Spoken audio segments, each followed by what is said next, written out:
participação do engenheiro mecânico Marcelo da Corrégio. Se você quiser acompanhar pelo Facebook da Rádio Onda Sul, você pode, a partir de agora, então, nós vamos transmitir ao vivo pelo Facebook a participação do Marcelo da Corrégio nesta manhã. São 8h37. Onda Sul apresenta Onda Tecnologia, para entender a evolução dos fenômenos naturais e curiosidades da ciência. Onda Tecnologia. Participação do engenheiro mecânico Marcelo da Corrégio. Muito bem, agora são 8h37, 8h37. Marcelo, bom dia, tudo bem? Bom dia, Baixo, bom dia, Juliãozinho, bom dia, ouvinte. Pois é, Marcelo, e esse tempo maluco aí, essa fumaceira toda que cobre Francisco Beltrão, essa falta de chuva, o que é que você tem a dizer a respeito dessa situação? Chegamos num absurdo de observar a previsão do tempo e observar a previsão de fumaça, né? Eu estou entrando no site do CPTEC, buscando aí particulado sólido na atmosfera. Lembrando que são dois eventos bem distintos que está acontecendo nesse momento. A gente tem problema de falta de chuva e problema de fumaça que não tem relação nenhuma entre eles. A gente está com duas zonas de alta pressão influindo no tempo aqui no sul do Brasil, principalmente, criando uma bolha que não deixa a umidade da Amazônia descer, não deixa a frente fria e massa de ar polar subir do sul da América do Sul e da Antártida. Então, isso está gerando uma falta de chuva na região. E outra coisa que está acontecendo são queimadas na região norte de Rondônia, região norte do Mato Grosso e no Chaco Paraguaio. E eu observei isso por fotos de satélite que mostram a produção de monóxido de carbono. Então, onde está vermelho na imagem que eu observei, é onde tem a geração de foco de incêndio. E o que se deve fazer é botar aí uma aeronave militar para poder fazer uma ronda, né, e ela reportar para o comando que está reportando o voo com ela, onde é que está a coordenada geográfica desse foco de incêndio, e mandar a polícia lá e fazer o que tem que ser feito. Agora, no Paraguai, como é que se faz, né? Uma lei meio um pouco mais frouxa do que a nossa, né? E a principal causa do problema que a gente está tendo aqui em Beltrão é essa fumaça que vem do Paraguai, que está muito perto. Então ela está em altitude elevada, isso é uma sorte nossa, a gente não está respirando isso. A chuva, que pode ser que ocorra hoje, mas vai ser de uma intensidade bem fraquinha, calculei ali na casa de no máximo entre 1 e 2 milímetros, ela ocorre numa altitude mais baixa, entre 2 a 5 quilômetros, a fumaça está entre 5 e 10. Então a chuva não vai tocar a fumaça, não vai limpar a atmosfera. Uma ou outra coisa sempre vem, mas como a atmosfera está saturada de sujeira, não só da fumaça, a gente vai ter umas gotículas meio ácidas. Aí é uma coisa que vai fazer mal para plantas na rua, de repente uma outra roupa que está estendida no varal, que tem um tecido um pouco mais fraco, pintura de carro, né, principalmente os que têm verniz já enfraquecido por conta da idade, né, isso pode gerar um problema, mas não é coisa muito séria. Tá? Então, não recomendo ninguém brincar e olha, tá chovendo, aí vai lá na rua, abre a boca e recolhe a chuva com a boca aberta, né? E não é uma água limpinha que tá caindo agora, tá? Uma outra semana antes de uma chuva que deu aí semana passada, eu andei recolhendo a água para ver como é que tava a aparência, né? Tava preta, tá? Tava uma água bem escura, uma água suja que veio do céu. Então, a gente tem que ficar um pouco cuidadoso com essa primeira água aí depois de muito tempo sem chover. E o prognóstico de chuva, pela previsão que eu observei em aplicativo de celular e como é que está a mudança de camadas altas da atmosfera, não estou vendo chuva até dia 20 de setembro por enquanto. Tá? Lembrando que essas previsões de tempo sempre tem uma margem de erro de aproximadamente 3% ao dia. Ele percorre um equacionamento que a gente chama de Bernoulli. 3% ao dia é exponencial, então é 3 hoje, 9 amanhã, 27 depois da manhã e vai correndo. Em 4 dias corridos dá mais de 100% de erro. Então não dá para afirmar com certeza. Mas a princípio, chuvas consistentes só a partir do dia 20. Não, antes do dia 20 não ocorre, é isso que a previsão disse. Antes do dia 20 não vai ter nada de presença forte. Pelos cálculos que eu tenho feito nos anos que tenho morado aqui, normalmente setembro e outubro são meses que chovem bastante aqui em Beltrão. E não é o que está acontecendo, pelo menos por esse setembro. A gente está sem chuva desde maio, né? Então, a gente, como eu comentei no quadro anterior, na semana retrasada, a gente está vivendo um tempo de eventos radicais, né? Ou chove muito, ou não chove nada. Então, coincidentemente, acabou a chuva, eu vim fazer aqui o quadro, era 30, 31 de maio, foi uma chuvarada que alagou a cidade. E aquela foi a última chuva forte para valer. E depois disso só choveu pontualmente, fraquinho, nunca mais de 15 milímetros, alguma coisa do tipo. Pois é. Situação bem complicada. Agora são 8h42 e o outro assunto, Marcelo, de hoje é a questão de vazamentos aí, radiação nuclear, é isso? Isso mesmo. Esse mês, a usina nuclear de 3 Mile Island, nos Estados Unidos, ela vai fechar. E por que eu estou falando dessa usina? Ninguém conhece esse nome. Essas usinas que estão fechando agora são usinas que estão acabando com a sua vida útil. Elas passaram o prazo de validade já, então estão fechando porque não se assegura mais o comportamento delas com relação à segurança. Mas 3 Mile Island, ela é famosa pelo seguinte: a geração dos 40 anos aqui, que nem a gente, ela lembra com certeza do acidente nuclear de Chernobyl, lá em abril de 86 na Ucrânia, lembra da abertura da cápsula de Césio 137 em Goiânia em 87, os mais novos vão lembrar de Fukushima no Japão, agora em março de 2011, mas o que pouca gente sabe é que teve outros 2 acidentes famosos que não são da nossa geração. Foi em 79 o de 3 Mile Island, nos Estados Unidos, e em setembro de 57 o de Mayak, na Rússia. Então, por ordem cronológica, eu vou falar primeiro do Mayak. Ocorreu em uma usina de fabricação de plutônio para bomba atômica e foi mantido em segredo por 20 anos, né, na época da União Soviética comunista. Em 76, um dissidente soviético ele revelou para o Ocidente os acidentes que estavam rolando na área da União Soviética. O local ele fica a 1.700 quilômetros a leste de Moscou e olha só que absurdo isso, os habitantes eles foram evacuados sem saber o que ocorreu, porque a instalação era secreta. E ainda hoje é proibido morar lá e vai continuar proibido por pelo menos 100 anos no mínimo. Mayak tinha 6 reatores e a água é usada para resfriar o sistema de urânio que está sobreaquecido. E essa água era lançada diretamente no rio. Eu vou explicar rapidamente como funciona uma usina nuclear. Então, todo mundo já deve ter ouvido saber que cavaco amontoado de madeira pega fogo sozinho. Se tu amontoar muito cavaco, a presença dele em quantidade provoca combustão espontânea. O urânio, material nuclear, ele é parecido. Quando tu aproxima muito material nuclear, ele fica quente de graça. Então tu usa água para refrigerar. E aí que se aproveita isso para fazer eletricidade, porque quando a água fica quente, tu pode pegar essa água que tocou o urânio, que está superaquecida, fazer ela passar por um trocador de calor, para ela encostar em uma outra água limpa, sem radiação. Essa outra água vai entrar no ponto de ebulição, vai gerar vapor e esse vapor se usa para tocar uma turbina e produzir eletricidade. Então é assim que funciona rapidamente uma usina nuclear. Então tu tem que refrigerar o urânio usando água. A gente chama de água pesada, água de deutério, né? Um hidrogênio com dois átomos, um hidrogênio com dois particulados positivos, 2 prótons.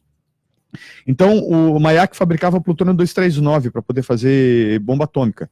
E é um material muito adequado para fazer a bomba, porque com 5 quilos tu faz uma bomba. Né, enquanto o urânio precisa de 16 quilos. E além do plutônio, também se gerava outros lixos atômicos, né, resto de urânio, estrôncio, entre outros. E aí os soviéticos eles guardavam esse material em tanques que estavam no chão, cobertos por placas de concreto de 1 metro de espessura e refrigerados por água corrente. E essa água era tocada por uma bomba. Essa bomba, ela parou de trabalhar, só que o pessoal só percebeu que essa bomba parou 1 ano depois. O tanque chegou a 350 graus, gerou uma pressão de vapor e explodiu. Espalhou material radioativo por uma área onde viviam 270 mil pessoas. E o governo da União Soviética, sem ter muito o que fazer, usou o local como uma área de estudo de radiação. Então ela monitorava a população sem a população perceber. Tratava a doença de alguns, mas não tratava de outros, que serviam como cobaia para exposição. Tu vê que coisa nojenta, né? Coisa cruel, então, né? ela comparava, parecia como se fosse o pessoal da Alemanha nazista fazendo teste com o judeu, né? Então tratava de alguns, não tratava de outros, para ver a diferença que fazia, né? O complexo ele continua funcionando, tem 12 mil funcionários, tem 2 reatores em operação, e hoje eles produzem isótopos radioativos para utilização hospitalar e material para uso militar. É considerado o rio mais poluído do mundo, porque a água que refrigerava o reator não passava por tratamento nenhum, simplesmente era jogada fora. Né? Aí teve o acidente de 3 Mile Island, de 79, que é uma usina que fica a 20 quilômetros do sul de Harrisburg, que é a capital da Pensilvânia. Foi uma fusão parcial do reator com um vazamento para a atmosfera, foi causado por uma falha de equipamento e erro de operação.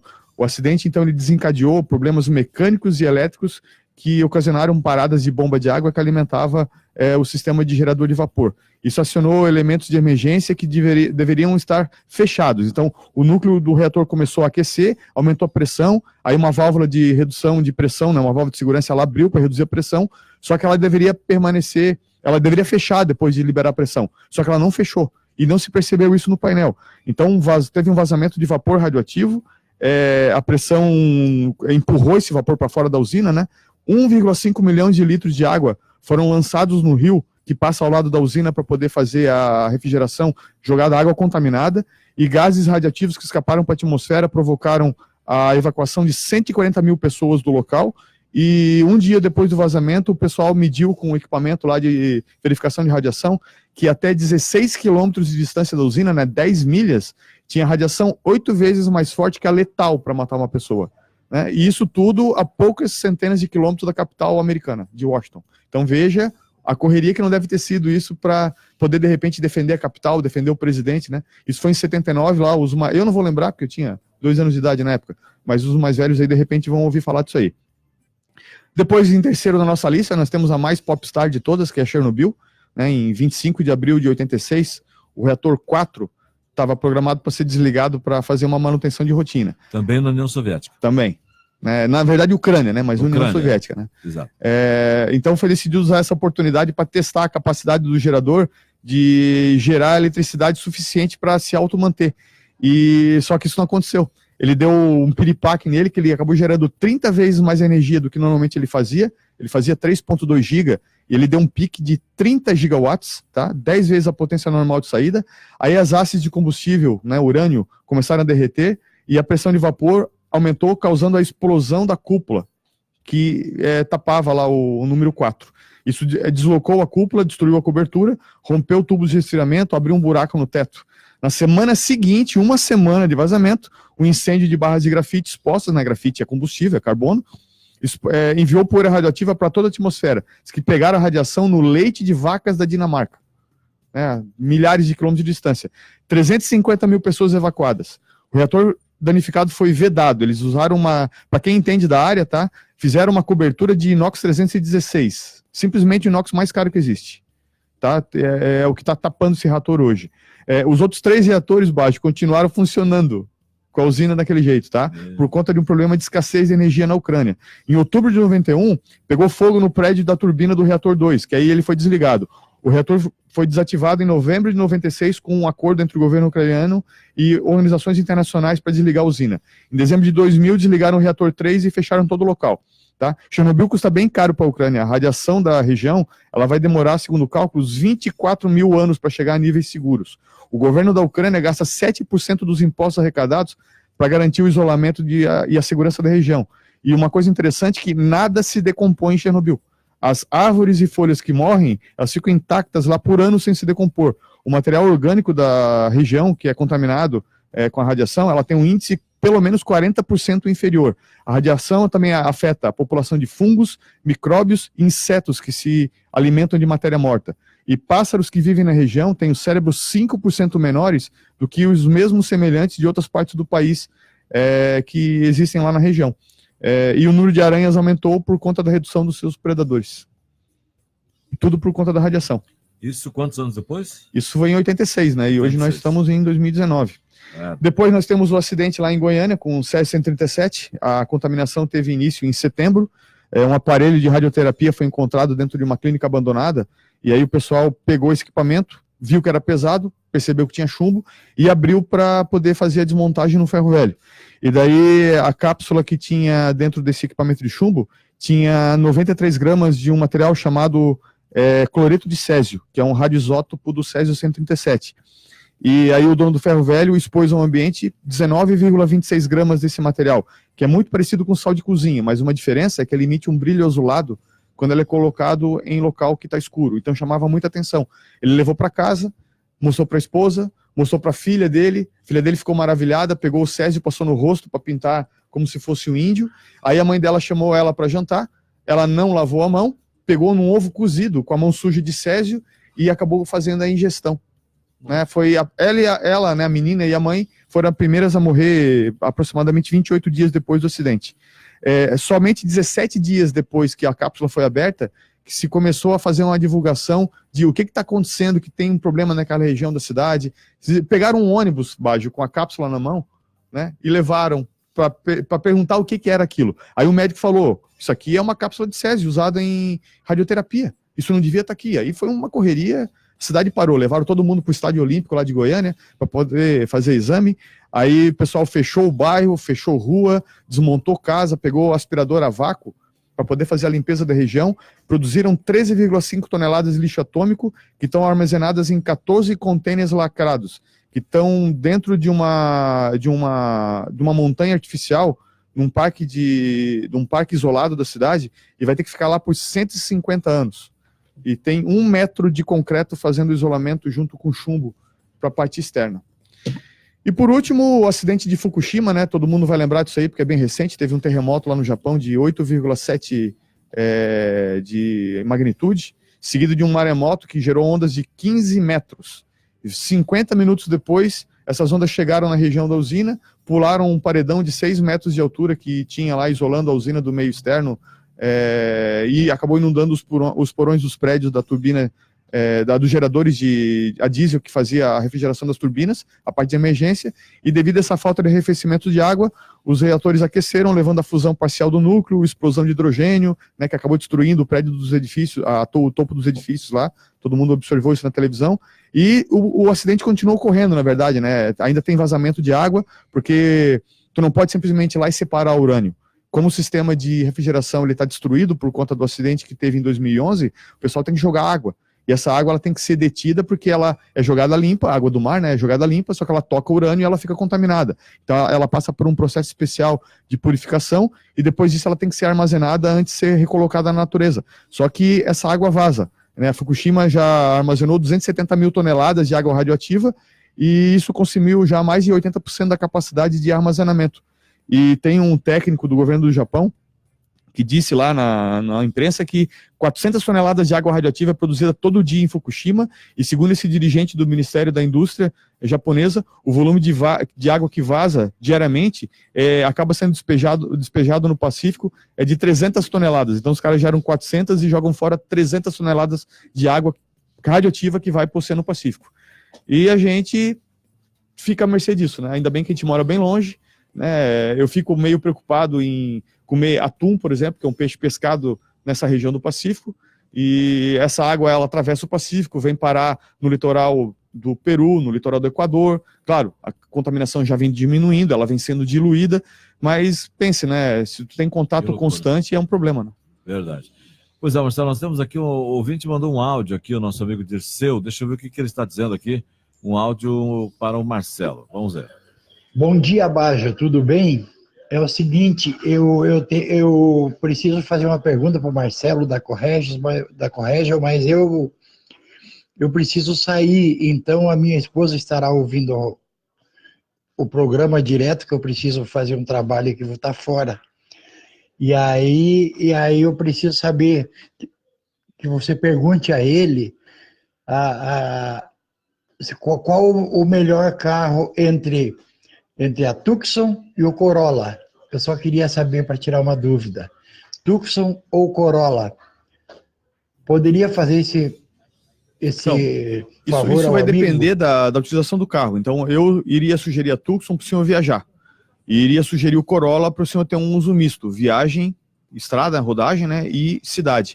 Porque a Tucson, como é um carro um pouco mais pesado, se tiver uma utilização constante em cidade, o arranca-para vai acabar produzindo um consumo de combustível que não é muito aceitável, assim. A gente vai ter problema porque fazer ela arrancar em sinaleira, saída de lombada, é um deslocamento de massa muito elevado, isso vai fazer o consumo de combustível aumentar. Mas na estrada, a velocidade constante é uma boa pedida, um carro bom, um carro seguro, um carro que está bem marcado já pelo mercado, é um carro que vende bem, né? Então um carro que não tem manutenção elevada, tanto um quanto o outro, tem manutenção muito barata, né? O Corolla da Toyota tem um estigma aí de Toyota não quebra, né? Claro, tu tem que fazer a manutenção preventiva para evitar problema futuro, mas é uma marca que tem uma áurea muito forte, muito resistente à mecânica dele. Bem, a última pergunta, então, porque senão vamos ter dezenas de perguntas aqui, e não tem condições, pessoal. Olha, é muita pergunta que chega, eu não tenho condições de atender a todos. O Leonir Andrade está perguntando aqui, Marcelo, o veículo que usa diesel comum pode ter problemas se usar o S10? Não, mas o contrário não pode acontecer. Então, se tu tem um veículo que pode usar diesel comum, tu pode botar o diesel S10 ou S50 tranquilamente, sem nenhum tipo de ressalva. Agora, se tu tem um veículo que é obrigatório o uso de S10 e S50, de modo nenhum utilize diesel comum. Vai ter um problema bem sério, porque o motor não está preparado para isso aí, e aí a gente vai ter uma carbonização absurda dentro dele. Tá? Lembrando que dia 20 de setembro agora é a invasão da Área 51, vamos estar ligados lá, torcendo para que coisas divertidas aconteçam, né? E uma última informação meio louca, sabia que o Trump cogitou jogar uma bomba atômica no Dorian para acabar com aquele furacão louco lá? Ô, louco. Tu vê que onde é que tá a cabeça do homem, né? Jogar uma bomba atômica. Jogar uma bomba atômica, ele queria dissipar o furacão utilizando um armamento nuclear. Ai, meu Deus. Então eu vou responder o Trump aqui, que é a nossa audiência também, né? Não faça isso, que é um problema, por favor. Tá certo. Marcelo, muito obrigado e até a próxima participação. Até a próxima, bom dia. Agora são 8h57. Olha, pessoal, é muita gente participando aqui, eu agradeço, mas infelizmente eu não posso fazer muitas perguntas para o Marcelo, porque nós estamos aí com o nosso tempo estourado já e a gente tem um limite de horário aqui, né? Agora são 8h57. Você acompanhou Onda Tecnologia, com Marcelo da Corrégio. A notícia em primeiro lugar. Onda News.